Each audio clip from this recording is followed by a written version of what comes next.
J'ai défini une surface que j'appelle DS, ici. Une surface DS, et je voudrais savoir, je voudrais mesurer la puissance qui est émise par cette unité de surface DS dans un angle solide que j'ai appelé par la suite B de oméga. Donc, pour mesurer cette puissance-là, je vais regarder ça.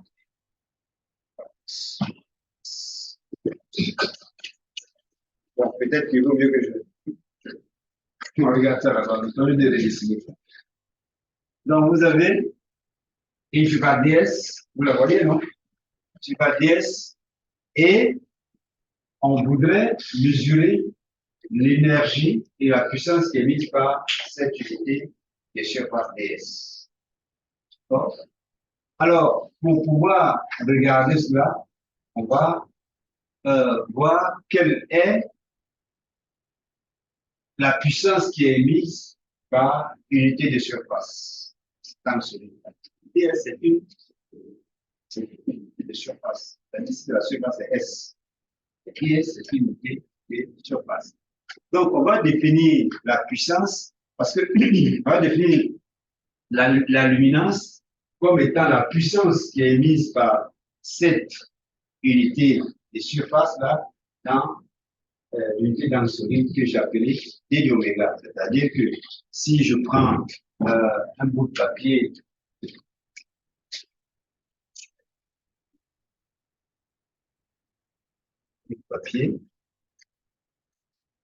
là, si je vais regarder la puissance qui est émise par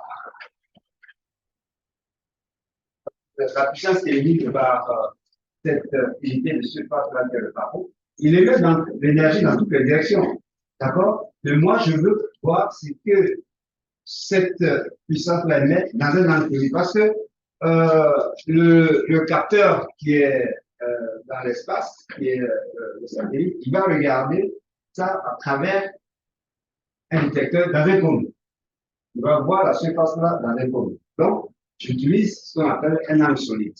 D'accord? Donc, il va émettre dans toutes les directions de l'énergie, mais ce que moi je cherche à capter, c'est ce qui arrive sur le cône, hein, sur le capteur. Donc, c'est pour cela qu'on va définir l'angle solide dans lequel on va pouvoir recevoir cette énergie-là. Donc, la luminance, elle concerne la source. C'est la source, c'est-à-dire un élément à la surface de la Terre. Il émet certaines puissances. Donc, on définit la luminance comme étant la puissance émise par unité d'angle solide et par unité de surface. Pourquoi apparente? Parce que, vous voyez, ici, là, ça c'est DS qui est ici. Mais si je regarde, ceci là, c'est l'angle d'observation. C'est-à-dire, c'est l'angle dans lequel je vais regarder la surface DS. La surface DS, je peux la regarder verticalement comme ça, ou bien je peux regarder ça à travers, avec un angle qui fait, on appelle ça une direction, qui forme un angle θ avec la verticale. D'accord? Si je regarde sur la verticale, je vois ça comme ça, mais je peux regarder ça comme ceci. Donc, ça forme un angle θ. Ce n'est pas tout le temps qu'on va pouvoir observer ça, on va observer cette surface-là à la verticale. Donc, on s'est dit que la luminance que je vais recevoir, c'est-à-dire l'énergie que je vais recevoir, l'énergie qui va être rayonnée, va dépendre de l'angle dans lequel vous regardez cette surface-là. Donc, je pense que j'ai dû vous dire aussi que si vous regardez, si θ égale à 0, si θ égale à 0, vous regardez l'énergie émise par la surface DS. Mais quand θ est différent de 0, vous n'allez pas recevoir toute la puissance qui est mise par la surface. D'accord?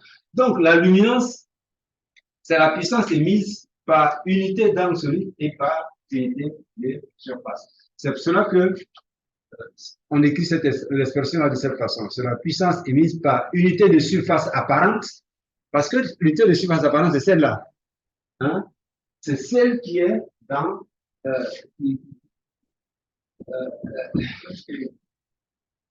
je veux dire, il y a quelqu'un? C'est-à-dire que si vous regardez, c'est celle qui est visée. Celle qui est visée. Si θ égale à 0, vous voyez toute la surface. Mais quand θ est différent de 0, c'est une surface apparente. C'est-à-dire que ce n'est pas totalement la surface DS. Vous voyez que si θ égale à pi sur 2, c'est-à-dire à 90 degrés, vous voyez, hein, c'est rasant. C'est-à-dire, c'est comme si vous êtes là et vous regardez cette surface-là. Vous n'allez capter aucune énergie. Dans ce moment, la lumière, c'est égal à 0. D'accord? Donc, c'est de cette façon qu'on a défini la lumière. Mais la luminance, elle est reliée à la source. À la source, c'est-à-dire les objets de la surface de la lumière. Ils vont émettre une certaine puissance dans l'espace. Tous les objets, soit c'est de la réflexion, soit c'est de l'émission propre. La réflexion, c'est dans quelle bande spectrale? Dans le visible. Et l'émission propre, c'est d'accord? Donc, pour pouvoir caractériser tout ça, on met la luminance, que ce soit dans l'infrarouge, que ce soit dans le visible. On peut le préciser plus tard, selon la bande spectrale dans laquelle on observe ceci. Alors, quelle est l'unité de la luminance? L'unité.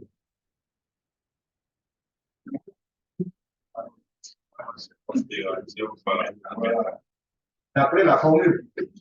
Parce que la puissance, si vous regardez la définition même, on dit que c'est la puissance émise par unité d'angle solide et par unité de surface. Donc, la luminance est en watts, d'accord? L'unité d'angle solide, c'est des stéradians, et puis l'unité de surface, c'est des mètres carrés. Ok? Alors, on va définir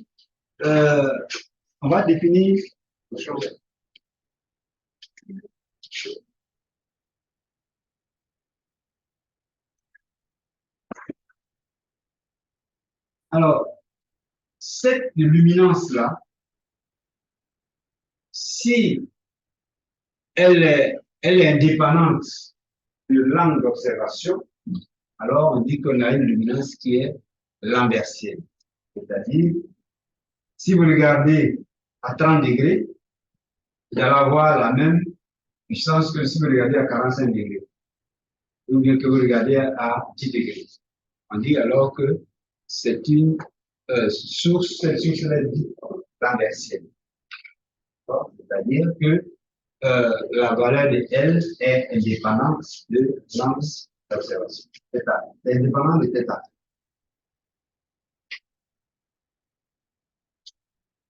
Donc, c'est cette luminance-là qui est, c'est une énergie et qui est enregistrée au niveau du capteur. Alors, la luminance a une unité. On a dit que c'est des watts par mètre carré par stéradian. Donc, on va définir une notion qu'on appelle la réflectance. La réflectance. Donc, il y a la luminance. Puis, il y a qu'on va rencontrer, c'est la réflectance. Bon, on va voir ça lorsqu'on parlera de la réflectance, c'est un rapport d'énergie, c'est-à-dire le rapport entre l'énergie réfléchie et l'énergie incidente. Vous voyez, si l'objet, si la cible absorbe toute l'énergie incidente, quelle est la réflectance? Zéro, c'est-à-dire qu'il est absorbé. Maintenant, quand il réfléchit totalement, tout ce qu'il reçoit, alors la réflectance est égale à 1. Donc la réflectance va varier entre 0 et 1. D'accord? Par contre, la luminance, elle, c'est une quantité d'énergie qu'on dit, c'est pas par rapport, c'est l'énergie qui est émise par ici. Celle-là, l'idée, c'est de voir la mètre carré par radian. Par contre, la réfléchence, il n'y a pas d'unité. La réfléchence, il n'y a pas d'unité. Parce que. Avant, j'étais déjà directeur de, je sais pas, chargé des institutions, un truc comme ça. Après, récemment, avant le coup, là. Vous pouvez fermer votre micro, s'il vous plaît? En adjoint, ils sont trois, non? Il y a le SG, il y a son adjoint, il y a le mais les autres, là, c'est domination. C'est pas l'institution. Donc après les coups là, ils sont pas. L'autre, la candine là, l'ancien maire là, est devenu à Samaou. Donc lui, ils l'ont compris. En principe, lui, il sait comment fonctionne la. Et c'est avec lui qu'on fait tous les. Hello. Oui. Malheureusement, les problèmes, c'est que c'est eux qui sont en train d'animer le comité de reprise. Monsieur Saïdou, on peut éteindre votre micro pour fermer. Vidéo et micro. Hello.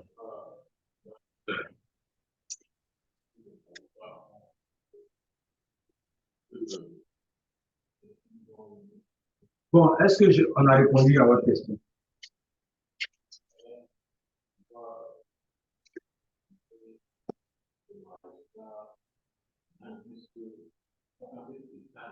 Mais ça, ils peuvent revoir ça. C'est pas un problème. Ils vont les voir. Ils vont les voir. Même tout cette affaire là, en réalité, c'est les conseillers qui veulent la paix. Monsieur Saïdou, vous pouvez arrêter votre micro? Monsieur Saïdou, arrêtez votre micro, s'il vous plaît.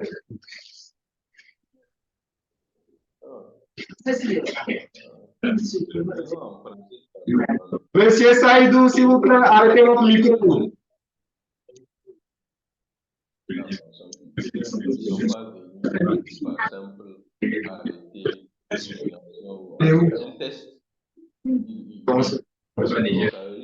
C'est pas à Niamey quelque part? En principe.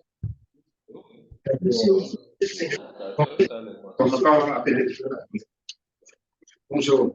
On va le mettre en cause. C'est un arrêté, un détachement, ou une mise à disposition. Mais en réalité, c'est un réinversement. Ainsi, les éducateurs là ne font plus partie de leur cours, logiquement, ils ne font plus partie. On a dit que le capteur là, oui. Oui. Si maintenant. Ah, tiens,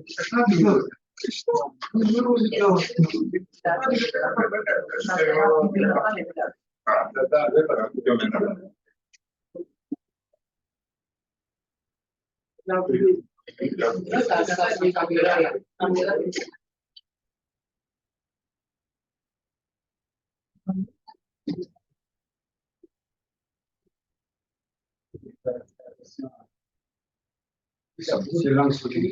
Oui, aussi, là, c'est quoi ce qui est obligé d'être. Oui, donc ça veut dire que l'incidence. Comment? Si la visée est, elle est à la date. Oui. Est-ce que toujours la pas des l'état? Oui, c'est égal à 0. Et en ce moment, c'est-à-dire que cette formule-là, qu'on a. C'est bon? Merci.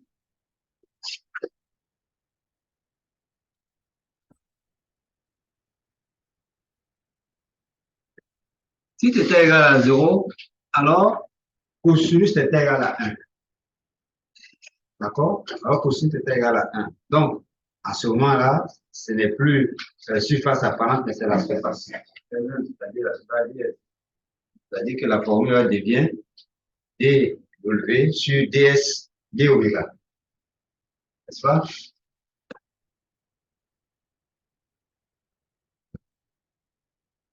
Alors, quand on parle de surface lambertienne, les angles θ et phi, ça c'est θ, et puis l'angle phi, c'est celui-là. Alors, quand on dit donc cet angle-là, θ, lui, il varie de 0 à pi sur 2. C'est-à-dire, les observations que vous pouvez faire, ça varie de la verticale jusqu'à l'horizontale. Donc, de 0 à 80 degrés. On est d'accord? Par contre, donc, phi, lui, va varier de 0 à 2pi. Alors, c'est pour cela que, on dit l'émittance, bon, ça, je ne vous ai pas parlé de ça, c'est pas grave. L'émittance, c'est toute l'énergie que vous allez pouvoir capter sur la demi-hémisphère. C'est-à-dire que vous avez votre cible ici, vous regardez dans une certaine direction, mais je vous ai dit que ça émet dans l'énergie est émise dans tous les sens. Donc, toute l'énergie qui est émise dans la demi-hémisphère, ça s'appelle l'émittance, M. Alors, pour pouvoir calculer M, il faut faire varier phi de 0 à 2pi. Et puis, θ de 0 à pi sur 2.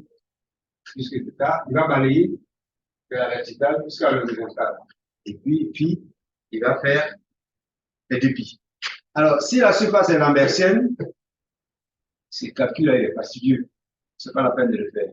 Mais sachez que M est égal à pi L.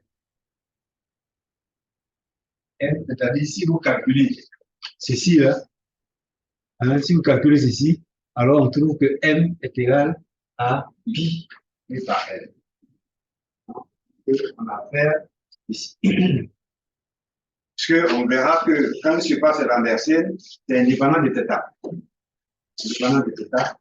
Et on montre que c'est égal à pi L.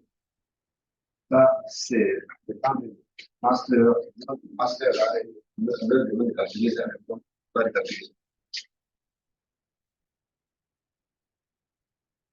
Bon, et je vous ai dit que on a fait les calculs pour montrer que la taille du pixel,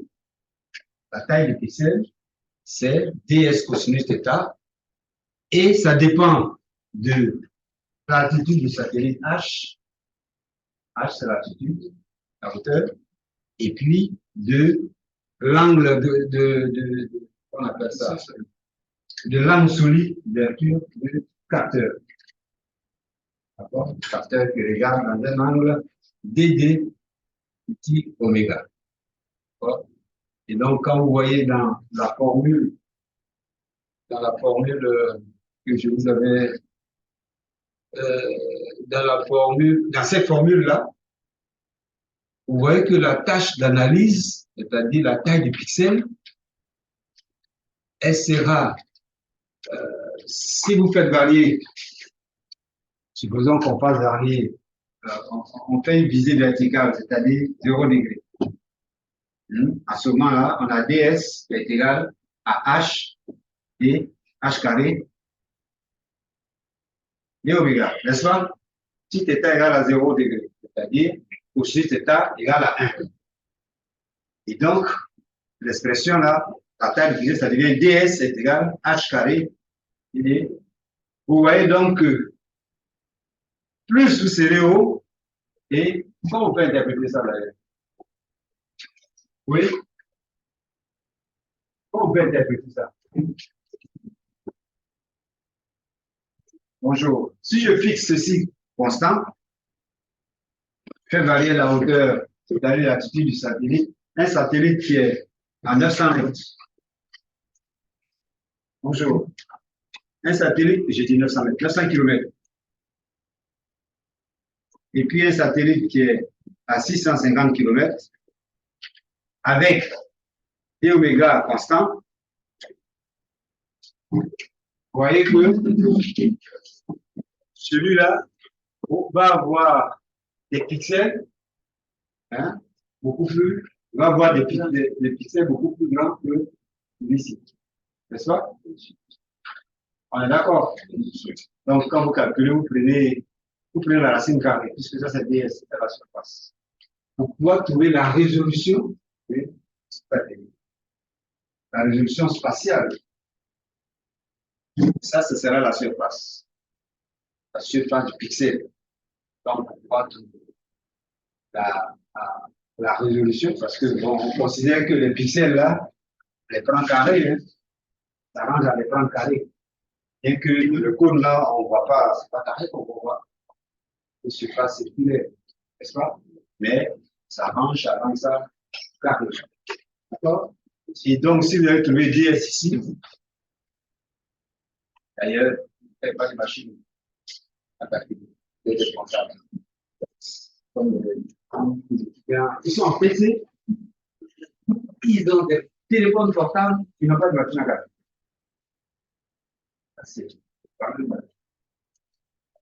Donc, j'allais vous donner là une valeur d'angle solide ici, et puis vous allez calculer H pour voir si je prends H est égal à 900 km, et puis DW est égal à 10.4, quelle est la valeur de taille du pixel? Quelle est la valeur de la résolution? Quelle est la résolution spatiale du capteur?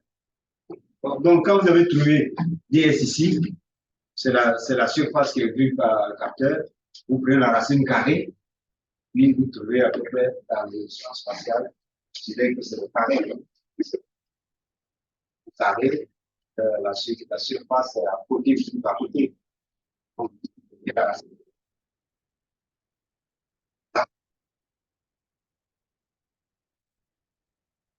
donc, plus vous êtes haut, et puis plus vous voyez des pixels beaucoup plus grands.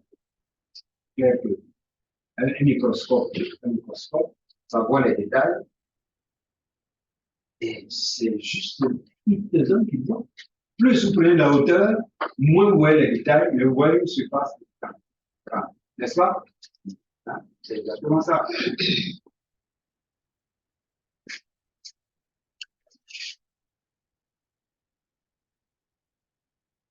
Alors, cette expression-là, le E, c'est l'énergie. Vous voyez que dans l'expression de E, on a la luminance qui dépend de la cible. Vous avez le D oméga qui est l'angle solide d'ouverture du capteur, n'est-ce pas? Vous avez le TE, petit TE, qui est le temps d'exposition, le temps pendant lequel la prise de vue, capture l'image. Et puis, le T lambda, c'est le T, c'est le facteur de transmission. C'est-à-dire, je vous ai dit que le facteur de transmission, on se met dans une bande de longueur d'onde entre, par exemple, 0,45 microns et 0,500 microns, toute l'énergie qui c'est ici. Voilà, ça c'est lambda A et lambda B. Et donc, c'est le facteur de transmission. T. Et ici.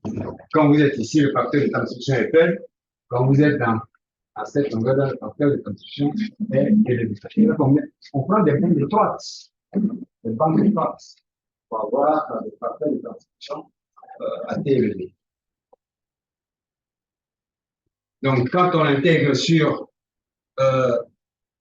lambda A et lambda B, on arrive à pouvoir mesurer l'énergie à cette bande.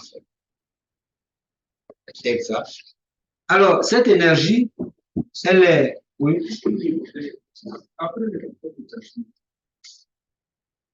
il a dit D lambda, puisque on va intégrer entre la longueur donne lambda A et lambda B.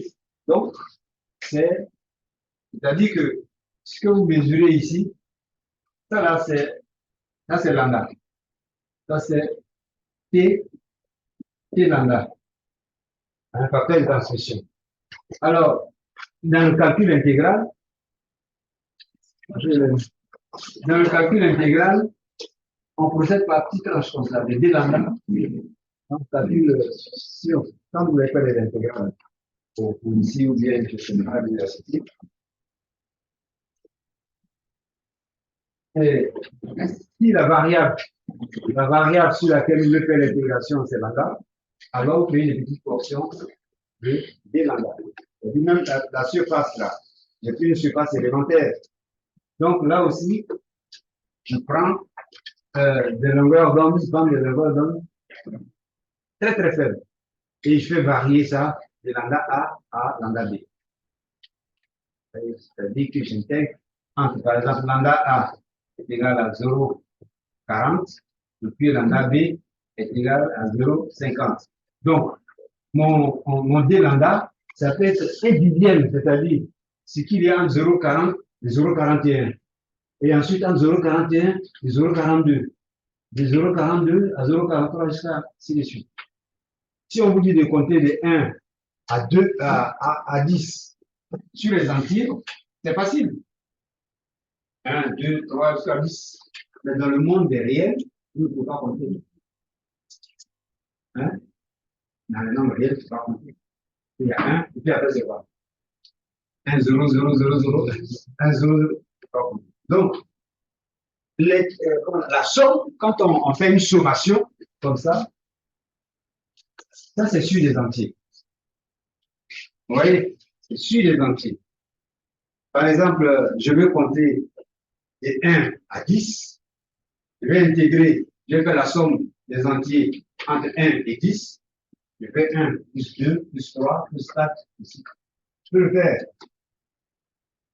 Mais dans le nombre des réels, dans le monde des réels, ça là, c'est le plus valable. Donc, 10.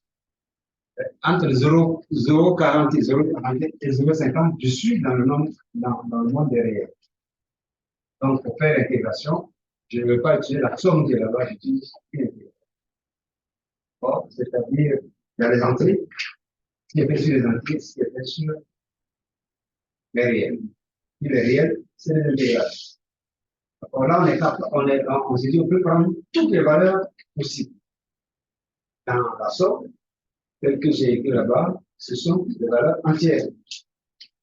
Donc, le D lambda, c'est-à-dire, je prends des petites portions que je peux bouger. Par exemple, pas de 0,1. Pas de 0,1. Jusqu'à je balaye toute la zone entre lambda A et lambda B. Ça me permet de capturer toutes les énergies. Okay.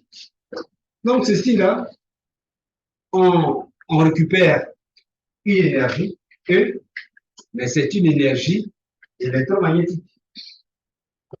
Une énergie électromagnétique. Or, pour pouvoir sauvegarder ça sur les supports mémoire, il faut que ça soit du numérique.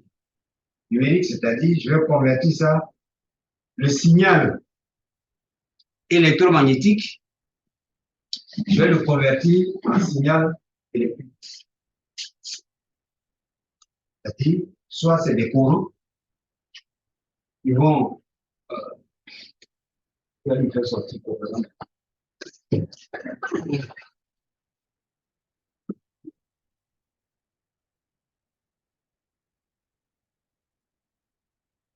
C'est-à-dire que il y a une conversion qui va se faire avec on va convertir l'énergie électromagnétique en énergie électrique.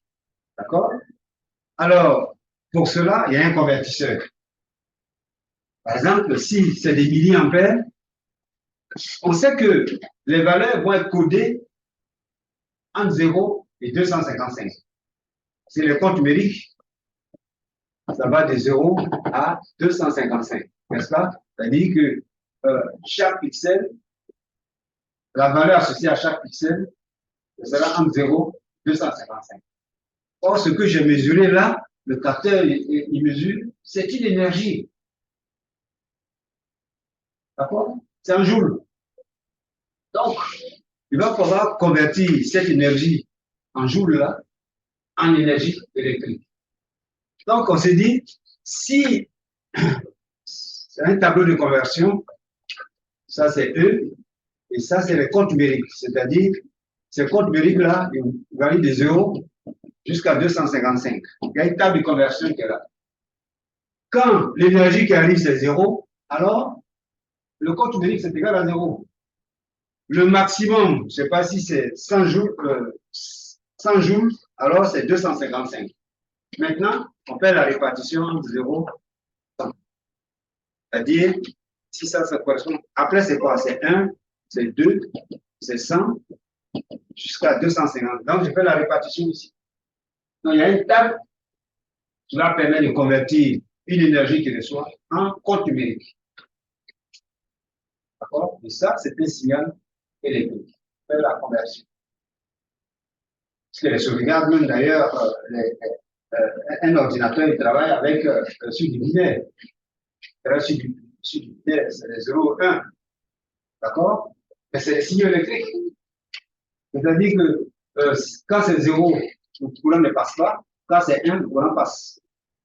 Donc, il peut convertir. Une information telle que codée sur une machine, c'est des nombres binaires. C'est comme ceci. Voilà. Vous voyez le code ASCII. Vous connaissez le code ASCII? C'est un code standard américain pour coder les informations, pour permettre à tous les ordinateurs du monde entier d'échanger les informations. Pourquoi les machines arrivent-elles à se connecter, à échanger des informations? Parce qu'elles parlent le même langage. Vous voyez, c'est le binaire. Nous, ici, chacun parle sa langue. Bon, on parle le français pour pouvoir échanger. Sinon, si je parle de ma langue maternelle, toi aussi tu parles de ta langue maternelle, on ne va pas se comprendre. Donc, pour que toutes les machines du monde entier se comprennent, on a utilisé un code, un langage qui s'appelle le code binaire.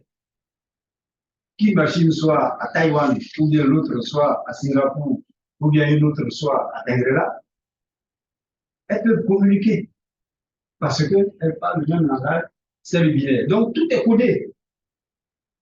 Par exemple, le A majuscule, c'est le même code partout dans le monde entier, pour toutes les machines. C'est ce code-là qu'on appelle le code ASCII.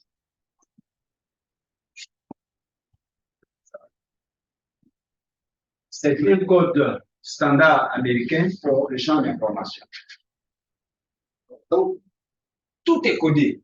Les points-virgules, les deux points, la virgule, l'espace. Quand vous écrivez un texte, tous les caractères sont codés. Chaque caractère a son code. Le A minuscule a son code. Le A majuscule a son code. Vous voyez?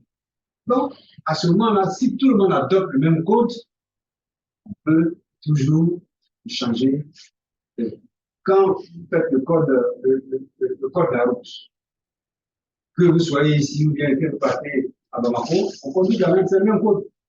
Mais par contre, si vous allez au Kenya, c'est bon. Je prends de l'anglais. Dans le cerveau là-bas, je sais pas. Donc, cette énergie électromagnétique est convertie en énergie électrique et codée en dehors de 250. Donc, le facteur, le R, le grand R lambda qui est là, c'est le coefficient, c'est le facteur qui va, c'est le rendement en fait. Le rendement. C'est-à-dire, comment il va faire pour pouvoir faire. Mais sachez qu'il va passer des énergies au compte numérique. Donc, la formule qui est là, le V, C'est un signal. Hein? Et là-dedans, vous voyez que ça dépend de la luminance, ça dépend des caractéristiques de votre capteur, notamment DW, qui est l'angle solide dans lequel il voit la cible, le TE, qui est le temps de prise de l'image, et des millisecondes, hein. Le T lambda, c'est le facteur de transmission, hein. Et puis, grand R lambda, c'est le rendement. C'est-à-dire que quand on convertit quelque chose, vous avez une variable, vous le convertir en un rendement. C'est un rendement. Des fois, il fait à 90%, il fait à 95%, etc. Le rendement.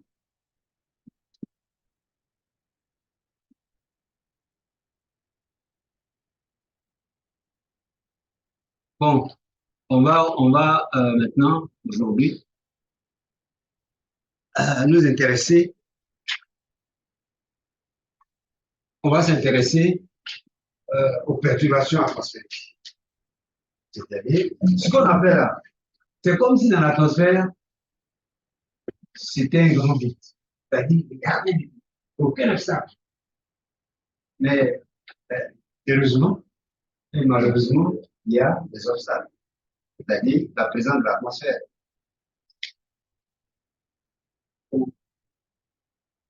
Ah, mais je pense qu'on est en mode enregistrement, non? Donc, j'arrête et puis